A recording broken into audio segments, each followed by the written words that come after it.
ये Coulomb's law के ऊपर बेसिक न्यूमेरिकल्स कर रहे थे और ये लेक्चर 3 का पार्ट 2 है। और उस बेसिक न्यूमेरिकल्स में हम लोग कुछ क्वेश्चंस पहले कर चुके थे और कुछ क्वेश्चंस इस सेक्शन में बता रहे हैं, और इसके अलावा अगला जो होगा उसमें फिर कुछ क्वेश्चंस और बताएंगे। वैसे क्लासरूम के कंपेरिजन में यूट्यूब के ऊपर सारे क्वेश्चंस को अपलोड करना बहुत मुश्किल है, तो कुछ सिलेक्टेड क्वेश्चंस ही आपको बता रहे हैं। और जो यहाँ पे एनरोल्ड स्टूडेंट्स हैं उनको हम टाइम टू टाइम नोट्स भेज ही रहे हैं। तो इसमें ये पहला क्वेश्चन क्या कहता है, there are two charges of 2 microcoulomb each at the corners of equilateral triangle of side 2 metre. Find the electrostatic force on charge of 1 microcoulomb at the third corner. अब करना क्या है, इन सभी क्वेश्चंस में कॉन्सेप्ट कम है, मेन वेक्टर ऑफ एडिशन का application है। दूसरा, छोटी छोटी बातों का ध्यान रखना है। क्या ध्यान रखना है, अगर दो चार्जेस के बीच का मीडियम मेंशन नहीं है तो हमें इसको एयर लेना है। अब कैसे देखें, ये रहा आपका इक्विलेटरल ट्रायंगल, 2 मीटर का इसका साइड लेंथ है और थर्ड कॉर्नर पे चार्ज है 1 माइक्रोकूलम का। इस पे हमको फोर्स निकालना है। अब ये सी पे जो फोर्स लगा, ये रहा रिपल्सिव फोर्स है FCA। सी पे बी का जो फोर्स लगा ये है FCB। और हम पहले नाम को पूरा करें वेक्टर ऑफ एडिशन के अकॉर्डिंग, तो ये कोई आपका रिजल्टेंट है। फिर यहां पे ये 60 डिग्री है, ये एंगल भी 60 डिग्री का होगा। जानना चाहिए दो वेक्टर्स के बीच का जो एंगल होता है वो उनके टेल्स के बीच का एंगल होता है। तो यहाँ पे ये दो कॉर्नर्स पे जो है 2 माइक्रोकूलम का चार्ज था, तीसरे पे 1 माइक्रोकूलम। रिजल्टेंट फोर्स निकालना चाहते हैं।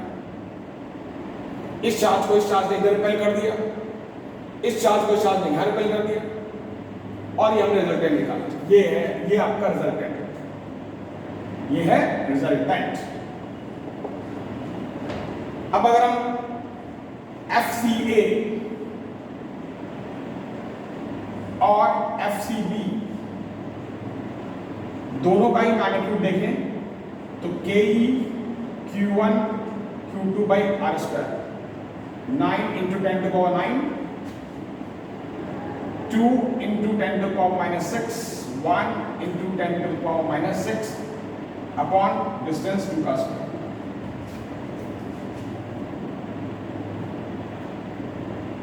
और जहां तक सवाल है रिजल्टेंट के मैग्नीट्यूड का, तो ये बिल हम पहले से जानते हैं, FCA का स्क्वायर FCB का square plus 2 FCA FCB cos 60। Calculation आप खुद भी कर सकते हैं। ये FC और FCB क्यों लिख दिया गया बराबर, क्योंकि देखें यहाँ पे 2 माइक्रोकूलम 1 माइक्रोकूलम, फिर 2 माइक्रोकूलम 1 माइक्रोकूलम, चार्जेस बराबर है दोनों ही केसेस में। डिस्टेंस भी 2 मीटर, इक्विलेटरल ट्रायंगल है तो सबका बराबर है, दोनों ही केसेस में बराबर है। यहाँ पे भी 2 मीटर, यहाँ पे भी 2 मीटर, इसलिए हम इसको बराबर लिखते हैं। It's a very simple question. फिर इसमें आता है अगला क्वेश्चन। अगला क्वेश्चन क्या है, अगला क्वेश्चन कहता है क्या,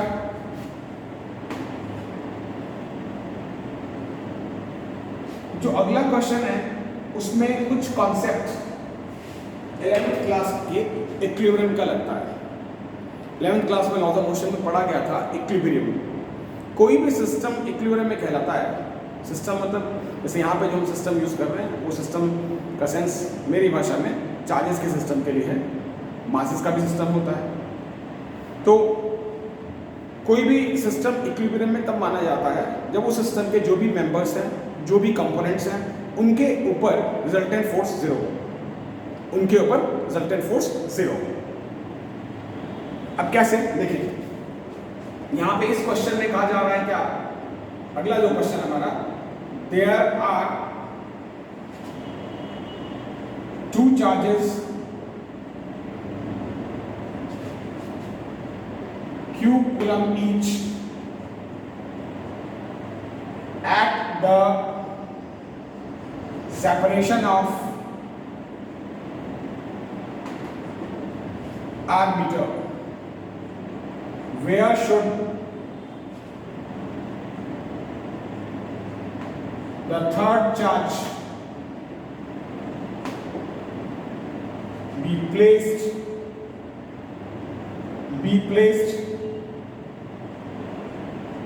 so that the system remains in equilibrium.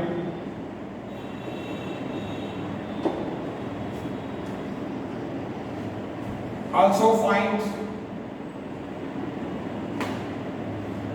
the magnitude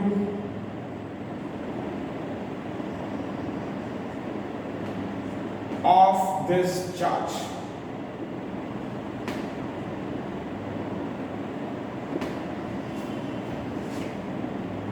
क्या क्वेश्चन है?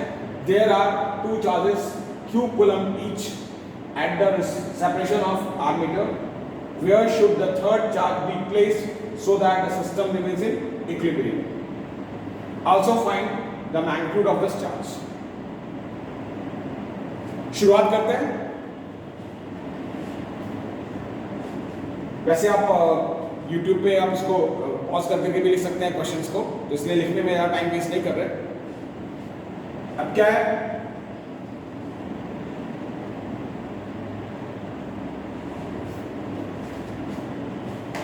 ये हमारे पास दो चार्जेस है Q और Q, यहाँ पे A मान लेते हैं, यहाँ B और सेपरेशन R। अब let the third charge be capital Q at x meter from charge at A. From charge at A. तो ये आपका थर्ड चार्ज है। इसको हमने यहां पे x कर दिया, ये r minus x.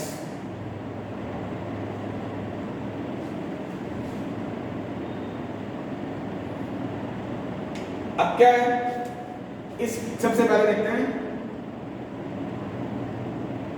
Forces on charge capital Q। इस पॉइंट को C मान लेते हैं, forces on charge capital Q, इस पॉइंट को C मान लेते हैं। ये आपका FCA हो गया और यहां पे ये आपका FCB हो गया। FCA और FCB।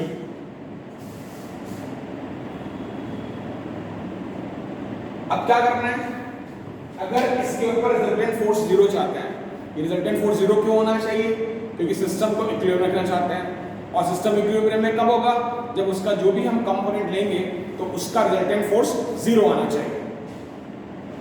अब क्या है,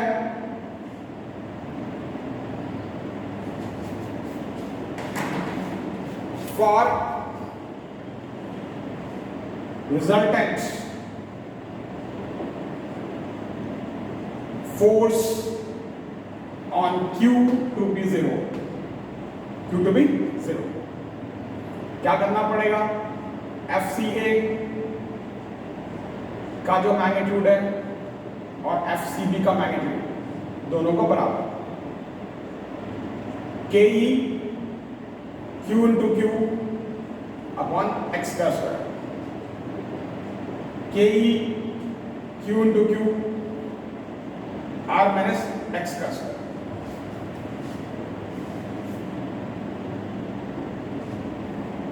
सिंपल सा काम है, इसको कट कर लें और इसको जब सॉल्व करिएगा यहाँ से, you can solve it of on, खुद भी आप सॉल्व कर सकते हैं। यहाँ पे सॉल्व करिएगा, जैसे यहाँ पे दो तरफ स्क्वायर रूट निकाल दें तो क्या बचेगा, 1/x r माइनस एक्स, इसको सॉल्व करिएगा तो x equal to r by 2। तो इसके ऊपर रिजल्टेंट फोर्स 0 लाने के लिए इसके ऊपर इसका फोर्स, इसके ऊपर इसका फोर्स, दोनों का मैग्नीट्यूड बराबर, दोनों का मैग्नीट्यूड बराबर। फिर फर्दर अब हम निकालते हैं इस कैपिटल Q का मैग्नीट्यूड कितना होना चाहिए। तो कैपिटल Q के मैग्नीट्यूड के लिए क्या करना पड़ेगा, इसमें हम कोई और चार्ज लेते हैं,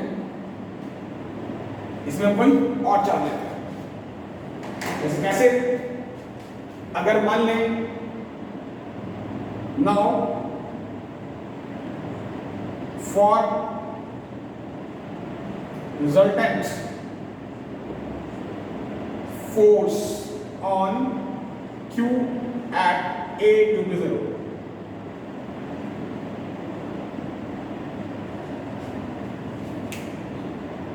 जो चार्ज A पे है उस पे रिजल्टेंट फोर्स अगर 0 चाहते हैं, उस पे अगर रिजल्टेंट फोर्स 0 चाहते हैं, आखिर हम ऐसा क्यों कर रहे हैं, सिर्फ इसलिए क्योंकि सिस्टम इक्विलिब्रियम में है और इक्विलिब्रियम में रहने के लिए सिस्टम का जो भी कंपोनेंट है उसके ऊपर रिजल्टेंट फोर्स 0 होना चाहिए।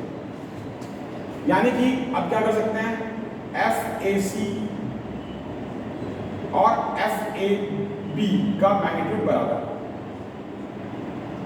Means what, KE Q into Q by x square KE Q square by R square। जो काटने लायक टर्म है उनको काटेंगे तो यहां से आपके पास क्या मिलेगा, फर्दर यहाँ पे Q x की जगह R बाई 2 का square Q upon R square, तो capital Q equal to Q by 4। तो ये आपका चार्जेस का मैग्नीट्यूड आया, चार्ज का मैग्नीट्यूड आया। कौन सा charge, the one which has to be placed at one which has to be placed between the two charges so that the system remains in equilibrium। अब यहाँ पे एक और इंटरेस्टिंग चीज आती है कि हम इसका साइन कैसे डिसाइड करें कि whether this charge should be positive or negative। तो उसको हमको लॉजिकली डिसाइड करना पड़ता है और वो भी ये ध्यान में रखते हुए कि रिजल्टेंट फोर्स सभी पे 0। क्या लॉजिकली डिसाइड करना है, ये ध्यान में रखते हुए कि उसके ऊपर जो रिजल्टेंट फोर्स है किसी भी चार्ज पे जो रिजल्टेंट फोर्स है वो 0 आना चाहिए। उसको कैसे देखते हैं, अब देखें, अगर मान लें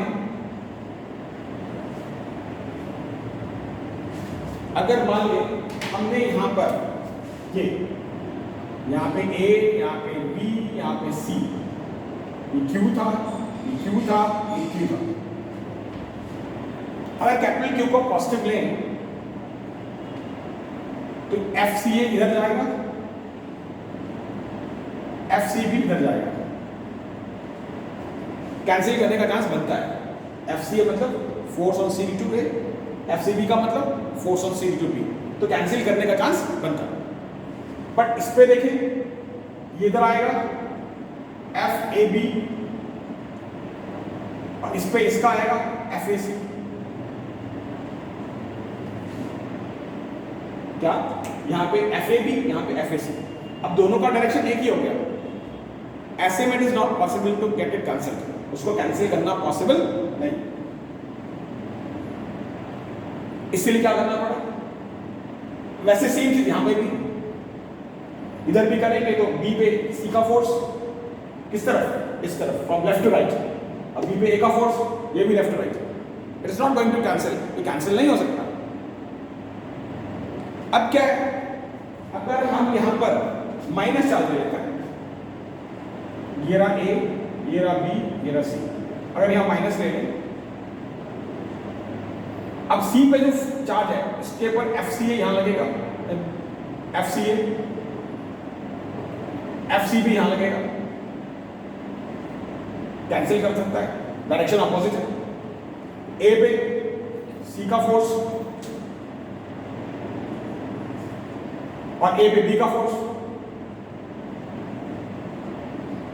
क्या A पे C का फोर्स किस तरफ, लेफ्ट टू राइट, और ए पे बी का फोर्स राइट टू लेफ्ट,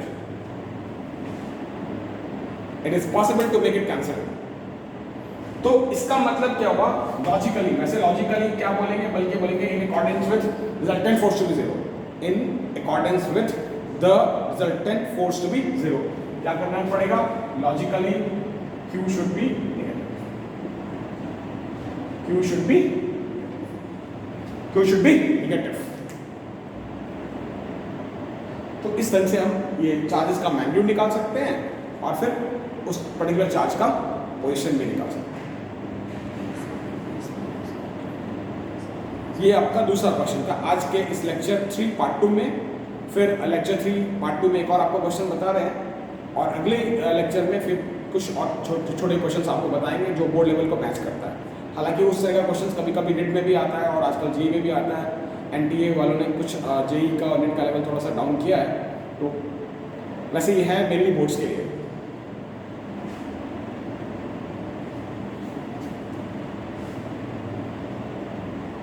अब देखें यहाँ पे अगला क्वेश्चन बहुत सिंपल है, एग्जैक्टली टोटल वेक्टर एप्लीकेशन है। कैसे?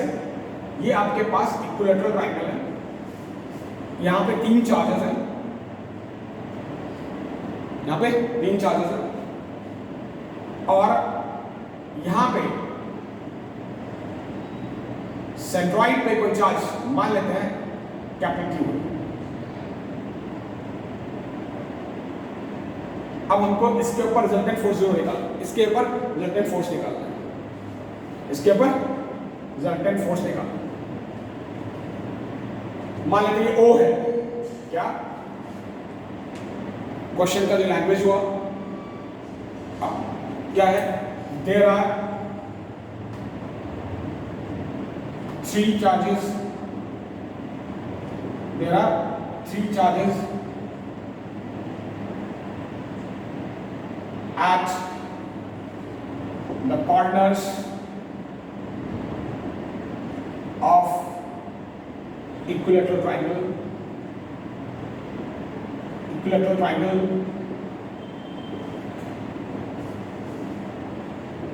find the force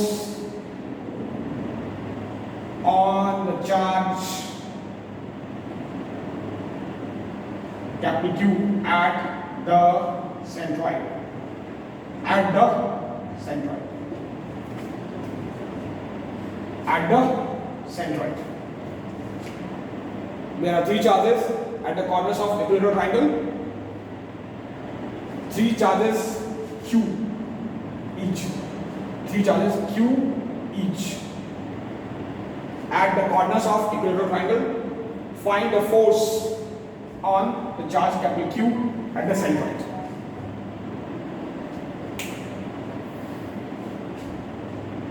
अब देखें कैसे।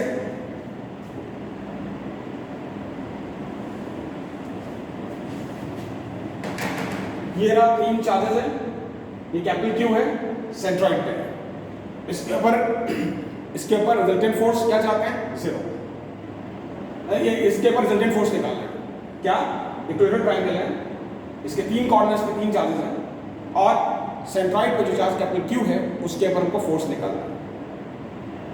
अब देखें ये चूंकि इक्विलैटरल ट्रायंगल है तो यहां से ये और ये डिस्टेंस बराबर ही होगा, ये भी x होगा, ये भी x होगा, ये भी x होगा। क्यों? क्योंकि इक्विलैटरल ट्रायंगल है। अब यहां पे अगर फोर्स देखें तो ये आपका FCO का डायरेक्शन ऐसे है, कैसे? ऐसे रिपल्सिव है, FCO का डायरेक्शन रिपल्सिव। फिर बल्कि FOC जो हमको लिखना है force on O due to C, FOC force on O due to C, force on O due to C। अब क्या है यहां पर ये किधर चला गया, FOA और ये किधर आ गया, FOB। कैसे? ये रहा रिपल्सिव है, ये रिपल्सिव। और ये भी जानते हैं कि इक्विलेटरल ट्रायंगल के अंदर ये सब जो है, ये वाला एंगल है कितना है, 120, 120, 120, यानी कि यहाँ पे दिखाना चाहें 120, 120, 120।